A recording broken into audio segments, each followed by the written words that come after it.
বিচাৰিছো ডাঙৰ খবৰ পলাতক সুমিত তাৰ্কিকৰ ক্ষেত্ৰত অসম আৰক্ষীৰ প্ৰথমটো বৃহৎ সফলতা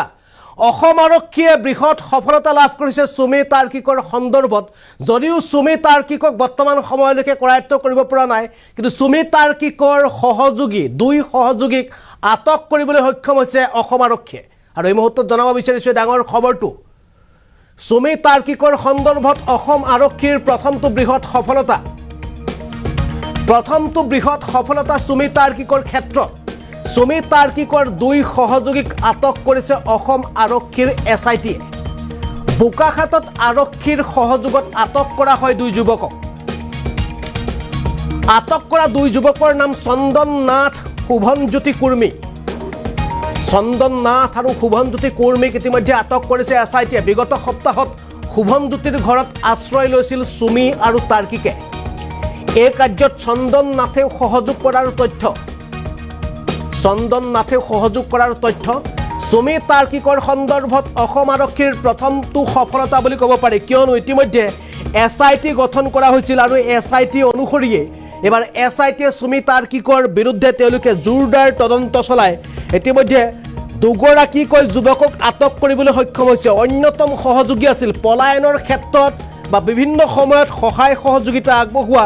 সুমিত তাৰ্কিকৰ অন্যতম দুই সহযোগীক আটক কৰিবলৈ সক্ষম হৈছে এছআইটিয়ে বোকাখাত আৰক্ষীৰ সহযোগত আটক কৰা হয় দুই যুৱকক বোকাখাত আৰক্ষীৰ সহযোগত আটক কৰা দুই যুৱকৰ নাম হৈছে চন্দন নাথ আৰু শুভনজ্যোতি কুৰ্মী বিগত এটা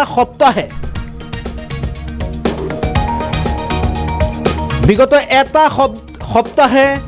শুভনজ্যোতি কুৰ্মীৰ ঘৰত আশ্ৰয় লৈ থকাৰ তথ্য লাভ কৰা হৈছে সুমি আৰু তাৰ্কিকে আৰু অন্যহাতে কাৰ্যত চন্দন নাথেও সহযোগ কৰাৰ তথ্য লাভ আৰক্ষীৰ এফালে 2016 চনৰ পৰা তাৰ্কিকৰ সহযোগী হিচাপে কাম কৰি আছিল শুভনজ্যোতিয়ে আৰু চিআইডিয়ে গুৱাহাটীলৈ তলব কৰিছে শুভনজ্যোতিক চিআইডিয়ে গুৱাহাটীলৈ তলব কৰিছে ইতিমধ্যে শুভনজ্যোতি কুৰ্মীক আৰু এই মুহূৰ্তৰ এটা ডাঙৰ খবৰ যে ইতিমধ্যে অসম আৰক্ষীয়ে ডিজিপিয়ে বিগত এটা দিনৰ পূৰ্বে তেওঁ ঘোষণা কৰিছিল যে এই যি প্ৰবঞ্চনা আছে প্ৰবঞ্চনাৰ সম্পৰ্কত চিআইডিক অৰ্পণ কৰা হৈছে আৰু চিআইডিৰ ফালৰ পৰা এক বিশেষ তদন্ত ঘোষণা কৰা হৈছিল আৰু এইগৰাকী হৈছে চন্দন নাথৰ আমি ফটো দেখুৱাবলৈ আপোনালোকক সক্ষম হৈছোঁ আৰু এইগৰাকী হৈছে চন্দন নাথ আৰু এইগৰাকী চন্দন নাথক ইতিমধ্যে আটক কৰিছে অসম আৰক্ষীৰ এছআইটিয়ে আৰু অন্যতম সহযোগী আছিল চন্দন নাথ আৰু শুভনজ্যোতি কুৰ্মী নামৰ দুগৰাকী যুৱকক আটক কৰিবলৈ সক্ষম হৈছে আৰু এই দুইগৰাকী যুৱক সুমি আৰু তাৰ্কিকৰ অন্যতম সহযোগী আনকি শুভনজ্যোতি কুৰ্মী নামৰ যুৱকগৰাকীৰ ঘৰত বিগত এটা সপ্তাহে আশ্ৰয় লোৱাৰ অভিযোগ তথ্য লাভ কৰিছে আৰু ইতিমধ্যে শুভনজ্যোতি কুৰ্মী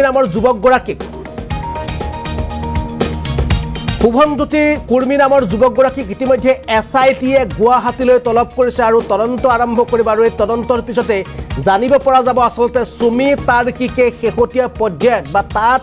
বোকাখাতৰ পৰা তেওঁলোকে পোনে পোনে কোন দিশে অগ্ৰসৰ হৈছিল সেই বিষয়ে তথ্য জানিব পৰা যাব কিন্তু একাংশ তথ্য অনুসৰি সুমিত তাৰ্কিক বৰ্তমান সময়ত তেওঁলোকে নেপালত আছে বুলি কিছু তথ্য লাভ কৰা হৈছে আৰু অন্যহাতে একাংশ তথ্য অনুসৰি সুমিত তাৰ্কিক তেওঁলোকে মেঘালয়ৰ চেৰাপুঞ্জী বা মেঘালয়ৰ বিভিন্ন স্থানত তেওঁলোকে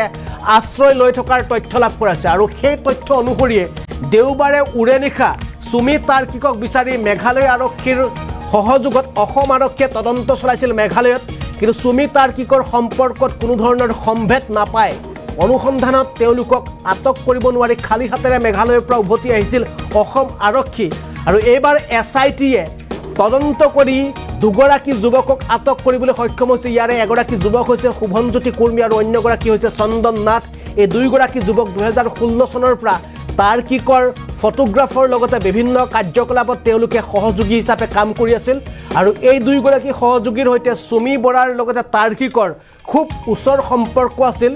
খুব ঘৰুৱা সম্পৰ্ক এটা গঢ় লৈ উঠিছিল আৰু ঠিক তেনেদৰে তেওঁলোকৰ এই ঘটনা সংঘটিত হোৱাৰ পাছতে আচলতে এই প্ৰবঞ্চনাৰ ঘটনা পোহৰলৈ অহাৰ পাছতে সুমি আৰু তাৰ্কিকে তাৰে শুভনজ্যোতিৰ ঘৰত তেওঁলোকে আশ্ৰয় লোৱাৰ তথ্য লাভ কৰা হৈছে আৰু ইয়াৰ শুভমজ্যোতিৰ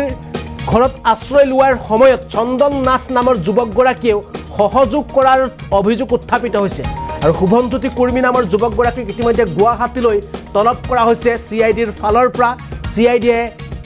এই যুৱকগৰাকীক এতিয়া সোধপোছ আৰম্ভ কৰিব আৰু সেই সোধপোছৰ আঁত ধৰিয়ে অসম আৰক্ষীয়ে অনুসন্ধান কৰিব আৰু অসম আৰক্ষীৰ CIDৰ এটা বৃহৎ সফলতা বুলি ক'ব পাৰি, কিয়নো সুদীৰ্ঘ প্ৰায় 9টা দিনে তেওঁলোকে চুমি আৰু তাৰ্কিকক বিচাৰি সমগ্ৰ অসমৰ লগতে উত্তৰ পূৰ্বাঞ্চলৰ আৰক্ষীৰ সৈতে তেওঁলোকে যোগাযোগ স্থাপন কৰিছিল, যাতে উত্তৰ পূবৰ অন্য ৰাজ্যসমূহলৈ যাতে পলাই গ'লে তেওঁলোকক কৰায়ত্ব কৰাত যাতে তেওঁলোকৰ সহযোগ বিচাৰিছিল আৰু তেনেদৰে মেঘালয় আৰক্ষীৰ সহযোগত দেওবাৰে তেওঁলোকে অভিযান আৰম্ভ কৰিছিল। আৰু দিন চাৰেগৰ পূৰ্বে এই সমগ্ৰ ঘটনাৰ তদন্তৰ বাবে বা এই ট্ৰেডিং প্ৰবঞ্চনাৰ যি চক্ৰ আছে, প্ৰবঞ্চনাৰ চক্ৰক উৎখাত কৰিবৰ কাৰণে এক SIT গঠন কৰা হৈছিল CIDৰ ফালৰ পৰা আৰু সংযুক্তা পৰাশৰ IGP সংযুক্তা পৰাশৰৰ নেতৃত্বত এই সমগ্ৰ ঘটনা তদন্তৰ বাবে দায়িত্ব অৰ্পণ কৰা হৈছিল। আৰু তাৰ পাছতে এতিয়া দেখা পোৱা গৈছে যে প্ৰথমটো সফলতা বুলি ক'ব পাৰি, CIDয়ে ইতিমধ্যে আটক কৰিবলৈ সক্ষম হৈছে, অসম আৰক্ষীয়ে আটক কৰিবলৈ সক্ষম হৈছে দুগৰাকী অন্যতম তাৰ্কিক চুমিৰ সহযোগী চন্দন নাথ আৰু শুভমজ্যোতি কুৰ্মী। ইতিমধ্যে শুভমজ্যোতি কুৰ্মীক গুৱাহাটীলৈ আনি থকা হৈছে আৰু গুৱাহাটীত SITয়ে অনুসন্ধান আৰম্ভ কৰিব, ইণ্টাৰগেশ্যন আৰম্ভ কৰিব শুভমজ্যোতি কুৰ্মীৰ ওপৰত।